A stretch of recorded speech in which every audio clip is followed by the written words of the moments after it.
Dr. Dave Janda, welcome back to our ongoing combined series of Operation Freedom Briefings and Dave versus the MSM. Thank you for joining me today. We again are available, not just occasionally on these social media platforms when they're not deplatforming us, censoring us, and suppressing us, but we are available 24/7 with outstanding content at davejanda.com 24/7. We are always on information call for you. Join us there. Content you'll not get from any other source because I don't provide our content to any other platform. And our content is based on the contacts that I've developed over the past 36 years behind the curtain on the freedom side of the equation, fighting in a hand-to-hand combat situation with the deep state. Our goal is to put you ahead of the globalist constructed curve that ends in a brick wall, with the shattering of your freedoms, your liberties, your health, your future, your life, and our constitutional republic. And we provide you that off-ramp with our content. If you're educated with the facts that you won't get through the bought-off lamestream fake media or other platforms, well, if you're educated with those facts and truths, well, you're empowered. And you're no longer at the mercy of the capital E, evil globalist cult. We hope you'll become part of our freedom family. Join us at davejanda.com 24/7. The premium service content and email service is a mere $9 a month, 30 cents a day for priceless information to put you ahead of that curve. Today's topic is going to be about being disobedient and being defiant. Yeah, the two Ds. You see, the cult wants you disengaged. They want you in fear. They want you paralyzed because it makes you an easier target. And we, with our content, are the antidote to their operation. From Howard Zinn, an American historian, quote, again, disobedience and defiance. Quote, civil disobedience is not our problem. Our problem is civil obedience. Our problem is that people all over the world have obeyed the dictates of these so-called leaders from the globalist cult. And millions have been killed because of this obedience. Our problem is that people are obedient all over the world in the face of poverty, of starvation, of stupidity, and war, and cruelty. Our problem is that people are obedient while the jails are full of petty thieves, and the grand thieves amongst the cult are running the country. And that is our problem. Howard Zinn. Another side to civil disobedience is oppositional defiance. And remember, we did a video on oppositional defiance. We'll give you a couple little highlights here in a minute of oppositional defiance, but the key with civil disobedience, and hence oppositional defiance, it has many forms. But the key is the common denominator of being defiant, of being disobedient, in a peaceful fashion, by the way,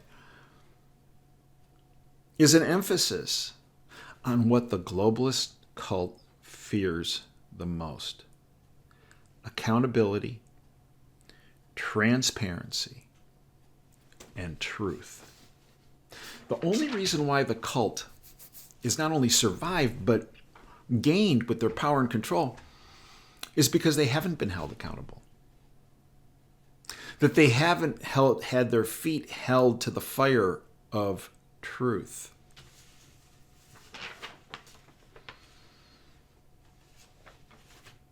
And that they have done everything possible to prevent transparency of themselves and of their actions. And it's key that each and every one of us be oppositionally defiant. From L. Richard White, according to the anthropological literature, our ancestors and founders of our constitutional republic would have nearly all been diagnosed with a condition called ODD. That's oppositional defiant disorder. That is, our distant relatives had serious problems, if you will, with authority. In other words, they had problems in being told what to do. How many people do you know want to be told what to do 24/7? Because they see it as it makes their life easier. No, actually, it's a way of taking away their life, if truth be told. Bob Altemeyer, Associate Professor, Department of Psychology at the University of Manitoba, measured the human tendency of what he calls, quote, authoritarian followers, end quote. Authoritarian followers are pretty much what they sound like. They're folks who have strong tendencies to blindly follow asserted, in quotes, authorities, especially, quote, official, end quote, authorities, and adhere to strongly conventional notions. You know, my mom, the history teacher, used to say history doesn't repeat itself, but it does rhyme. And one of the things she taught me about was the French Revolution. And the French Revolution occurred around the same time as our revolution was occurring, and upon the adoption of our Constitution in 1789, the French Revolution started in 1789, and by 1793, King Louis XVI was hasta la vista, huh? You know, with that big sharp knife. But after wandering around the revolutionary wilderness for a while, a group called the Jacobins in 1793 entered. And it was a radical movement. Tell me if this doesn't sound familiar. Again, some rhyming here. They actually implemented the Reign of Terror, and they turned everything upside down. Kind of like what we've been living with for several decades, right? You know, when Obama did his, we're going to transform the United States. Yeah, it transformed it into a reign of terror that continued when they were undermining. And remember, Obama's not the head of the snake, right? Obama is handled by Valerie Jarrett. Oh, they hate this when I do this. Valerie Jarrett is controlled by the banking syndicate. And the banking syndicate is controlled by the banking families. One more time. The Rothschilds, the Rockefellers, the Czars, the Pinkases, the Warbecks, the Sieves, the Loebs, and the very top of the pyramid, the Pessoa family. And remember, the hub for hundreds of years of this syndicate has been in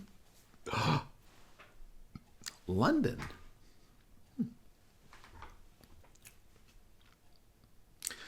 So these Jacobins were turning everything upside down. Tell me if this doesn't sound familiar. People finally had enough. And in 1794, they ended the Jacobins. They put them out to pasture. And common sense and some normality then ensued. Kind of similar to what's happening now. Well, how did that happen? Civil disobedience and people being defiant. Kind of sounds familiar to what's been happening, right? Why do you think they've turned the censorship machine up? Why do you think, like, for example, my content is suppressed on every social media platform? Facebook, YouTube, Rumble, Twitter. I mean, I got kicked off and you know why, I've told you this before, in January 8th of 2021 for linking this with what happened in November of 2020. All true. Still kicked off of my personal account there. We started another Twitter side, at op 2_ freedom. But they're suppressing that too. Because my content is focused on being disobedient and being defiant and giving you facts and data and science when needed to undermine this sinister, evil globalist cult. But what's happening is they are being undermined. And we are making headway. You see, I believe it's because of civil disobedience that we're seeing, the following takedowns of late. The mainstream media. It's imploding. Why? Because myself and a number of others in the independent media have made it apparently clear how they are propagandizing and lying to everyone who consumes their content. So you start seeing all these entities that are falling by the wayside, MSNBC, CNN. You see mass layoffs at some of these conglomerate radio syndicated networks, all falling apart at the seams. And you see these high-priced talent all of a sudden going, hasta la vista, you're gone. The Don Lemons of the world. And, I don't take as much heat now but for years I took heat. For 14 years on the radio, I've been telling you Fox cannot be trusted. That they're owned by a family that sits on the board of the Council on Foreign Relations, a globalist think and implementation tank, the Murdochs. That for anyone to be on that network, they have to have some type of, arrangement about how far they'll go in presenting information. So this marketing thing about being fair and balanced, it's all marketing. They're all part of the same syndicate. And one of the players at Fox that was pushing the globalist agenda, including he continued to make love to Big Pharma, was this Neil Cavuto piece of trash, who with his recommendations, I believe, led to adverse health consequences for anyone who watched him and who believed him. So he recently was kicked out after 28 years. Can't think of a better person to get kicked out. But why did he get kicked out? Because of you. Because of folks that are dedicated to freedom and liberty and the future of our constitutional republic, and all those kids out there started to contact Fox and say, this cat is harmful. People were exercising their civil disobedience. They were being defiant. And Cavuto's now in the gutter. Speaking of gutters, who else got the boot recently? Well, in our own political world, Basement Joe, and he got kicked out because it was obvious he wasn't going to do anything in November of 2024. So Harris was in, and what happened to her? Yeah, she got booted out too, in the gutter. And if we look to our neighbors in the north, Trudeau, bye. Why? Because people not only consumed information and became educated and empowered, but they acted upon that information. And peacefully exercised their civil disobedience and their oppositional defiance. And these cats hit the gutter. And we see this a lot, not just with Biden and Harris and Obama and the rest of that globalist cult chain of command. And they're not done yet, by the way, right? We can't rest on our laurels, and that's the next point I'm going to bring up in a little bit. But we have folks that are exercising their civil disobedience and defiance that normally have not done so. That being some of the big shooters, if you will, in a number of the industries, including the tech world. And a person who comes to mind is Elon Musk. Now, look, I still have some issues with Elon Musk. As I mentioned, my personal account is kicked off Twitter years after he bought it.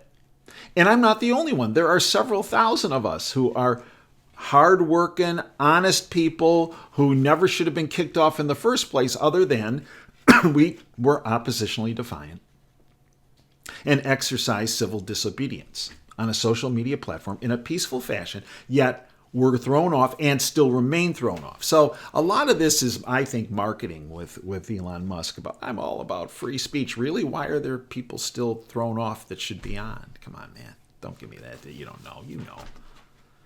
Just hit the button. But he has stepped forward on a number of other different planes. Yes, some on the free speech side, as I said. To me, not enough on the free speech side, but okay. And now we got good old Marky Zuckerberg saying, we're going to remove our fact-checking. Okay, well, let's see what happens there. Again, a lot of this is marketing. Yet, there is some movement on their own civil disobedience. Why? Because they see themselves as being in potential harm's way. And maybe their business is of harm's way if they don't quite get with the program because too many people are becoming disobedient and defiant. And they have to show at least some hint of that. And Elon Musk has been taking on, and he started there's this Doge group, Department of Government Efficiency. Good. It sounds good. We want to make sure that there's follow-up on that. But they already exercised. They showed you a little bit of their civil disobedience with that whole budget goat rodeo bill stuff. Rodeo. It was just ridiculous, right? Elon Musk on the budget bill. Here's what he said. This is good civil disobedience. This is oppositional defiance. Unless Doge ends the careers of deceitful pork barrel politicians, the waste and corruption will never stop. Therefore, there is no choice but to do so. I wish there was another way, but there is not. Good. Good. Hold people's feet to the fire of accountability that have made this mess. And let's make it transparent of how this mess occurred on many different planes. Elon Musk posed a vow to fund primary challenges against Republicans who support the continuing resolution that have effectively killed the bill. Again. Now, why do you think he did that? Because he was getting through the grapevine. Smart guy, great network. He remember, has a great insight into the public because he has access to all the data coming in on one of the biggest social media platforms of the world, X, Twitter. And he sees, he can put his finger in the air and say, oh, that's where the wind's coming from. Well, that's where the winds of defiance and disobedience are coming from. I better jump on that. I got to look like I'm ahead of the curve. That's okay, as long as he follows through. And my biggest concern right now is many people say, okay, it's all over. We got the right result in November 2024. We can sit back. Let me give you a little history. I want to take you back to 1993. Young Dave was working with then Senator Robert Dole, who was the Senate Majority Leader.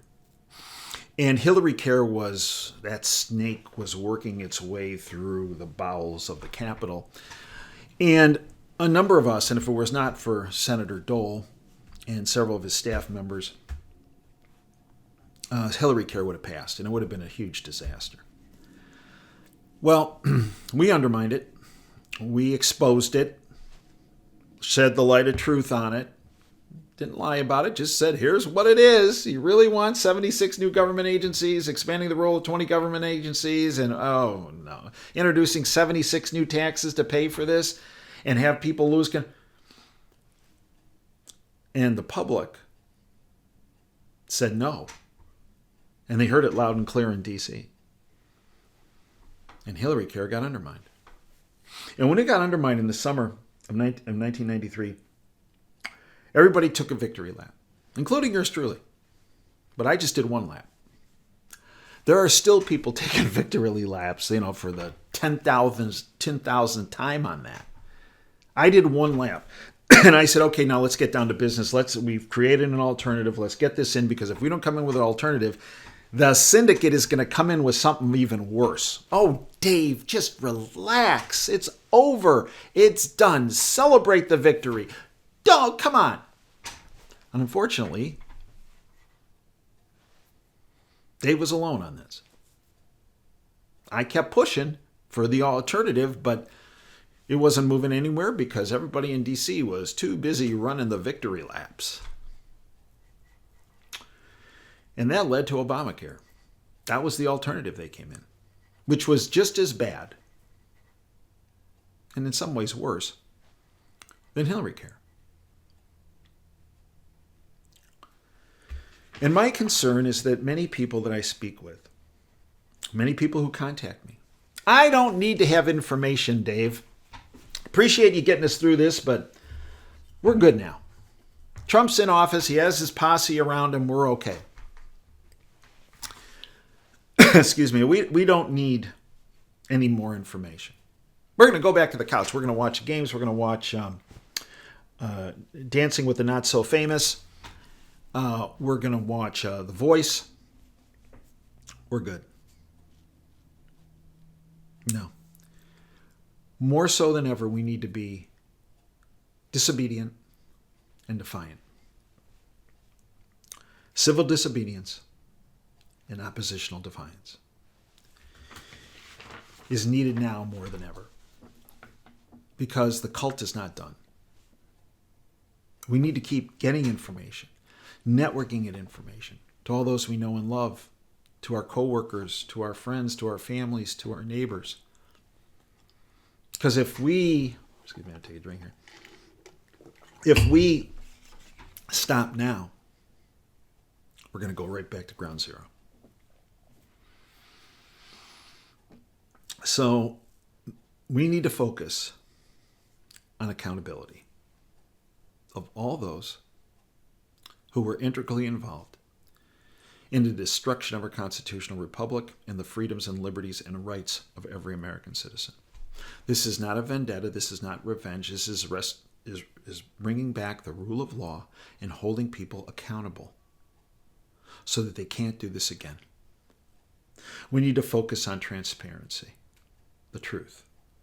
The real numbers are the Treasury Department. The real numbers are the Department of Homeland Security. The real numbers from the border. The real numbers as it relates to health care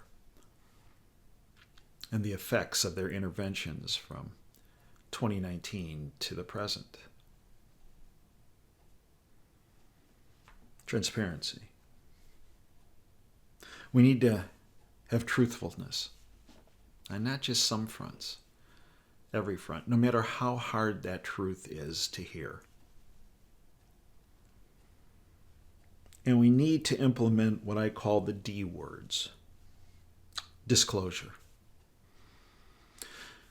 We need disclosure, which again is all about accountability and transparency and truthfulness of what happened in November of 1963, about what happened in September of 2001, and what happened in November of 2020, and what happened in January of 2021, and what happened between December 2019 and the present with their this and that. We need disclosure about what happened on J13 in Butler, Pennsylvania. This is just the beginning. There are dozens of more events that we need disclosure on. And that must occur. And the only way we can have that occur is through civil disobedience, being disobedient, and being defiant, and demanding answers. Other D words, in addition to disclosure, is being disruptive. Not in a sinister fashion. We need to disrupt their money laundering operations that fuels this evil agenda. One of the guys who's funded this evil agenda just got a Presidential Medal of Freedom. Soros. That's how warped the system has become. Too few people have spoken out about how evil that action by not just Biden, by all those around him and above him who perpetrated that act. We have to be disobedient, and we have to be defiant, and we have to be dedicated to freedom. Not just for you individually or me, but for every American citizen. Disclosure, disruption, disobedient, defiant, and dedicated. That should be our formula for success. But the formula for success is not going back to the couch, not doing victory laps, and not being disengaged, because that's what the syndicate wants. One way you can start the process is by educating and empowering all those around you with information that they won't get from other sources. This is why I put so much time and effort, about 14 hours a day, every day, 7 days a week, into the platform at davejanda.com. I hope you'll join us. I'll help you get that information, become a member of our Freedom family, and network it to all those you know and love. I thank you for your time today. I thank you for everything you're doing and will do. Until next time, Dave Janda signing off. Dream big and dare to fail. Thanks for your time today.